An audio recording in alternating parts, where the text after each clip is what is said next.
Hello everyone, welcome to our YouTube channel Marg ERP Solutions.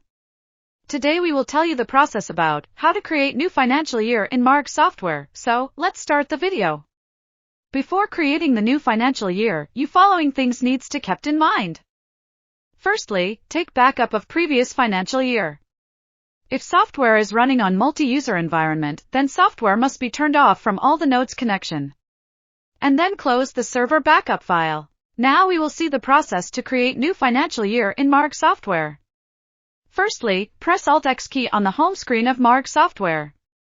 A list of companies window will appear. Now select the company for which the new financial year needs to be created, and then press F8 key or Enter key on the selected company. Now select New Financial Year option.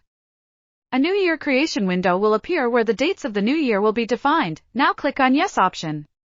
A transfer options window will appear. If the user needs to transfer the ledger balances, outstanding, stock balances, sales challenge, pending orders, etc. from the previous financial year, then select Yes option from the drop-down.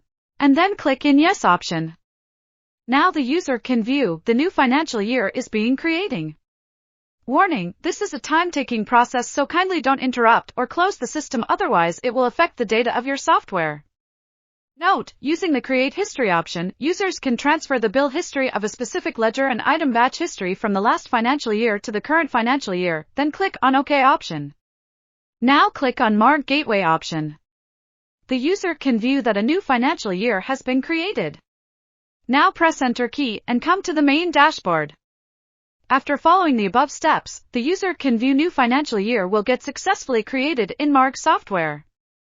Thank you so much for watching today's video. If you enjoyed what you watched, don't forget to give it a thumbs up and hit that subscribe button below. And remember, if you have any questions or suggestions for future content, feel free to leave them in the comments section. Until next time, stay curious, stay inspired, and keep learning. See you in the next video.